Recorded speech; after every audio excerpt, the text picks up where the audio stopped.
हर पल तेरे साथ रहूं मैं। आज गुरुवर अकेले ही जल्दी जल्दी पहाड़ पर चल दिए थे। जब शिष्यों ने देखा तो शीघ्रता से कुछ जने पीछे पीछे चल पड़े। पर्वत पर पहुंचकर श्री ऋषभदेव सहित समस्त जिन बिंबों की वंदना कर विशाल मूर्ति के सामने स्तुतियां पढ़ने लगे गुरुदेव। उधर किसी उद्दंड व्यक्ति ने आदि जिन के दक्षिण भाग में स्थित मधुमक्खियों के छत्ते पर पत्थर मार दिया।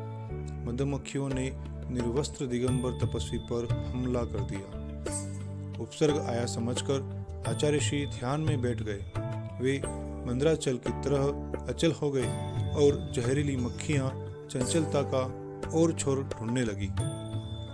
यात्रियों के माध्यम से जब तलहटी तक समाचार पहुंचा तो मुनि सन्मति सागर तथा अनेक श्रावक गण दौड़े आए।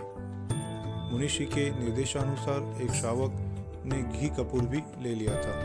जब तक यह समूह पहाड़ तक पहुंचा तब तक मधुमक्खियां अपने घर की ओर स्वतः ही लौट पड़ी थी। पूरी तरह वातावरण शांत होने पर गुरुवर ने अपना ध्यान विसर्जित किया। पूरा शरीर सूझ गया था। एक श्रावक ने घी कपूर का लेप गुरुवर के शरीर पर लगाया। गुरुवर ने सभी को शांति से वरद मुद्रा दर्शाकर आश्वस्त किया।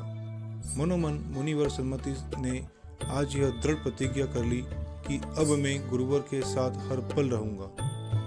प्रातः भगवान महावीर के दर्शन कर आचार्य महाराज की वंदनार्थ पहुंचे। त्रिभक्ति पूर्वक नमोस्तुत कर एक तरफ बैठ गए।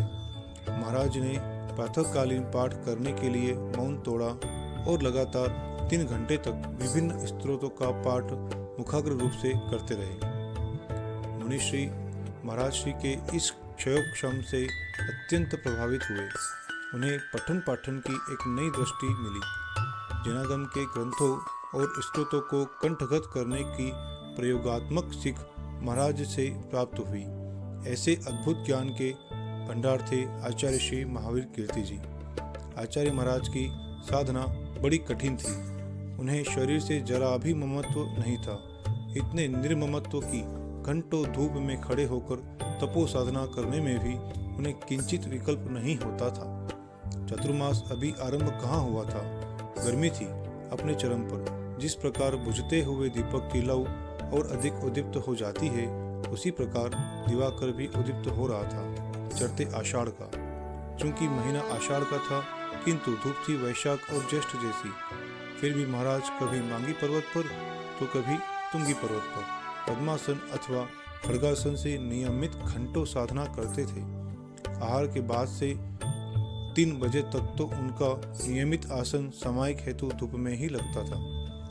मुनि सन्मति सागर जी भी आचार्य श्री के साथ ही रहा करते थे। जहाँ आचार्य महाराज वहाँ सन्मति सागर जी मुनिराज।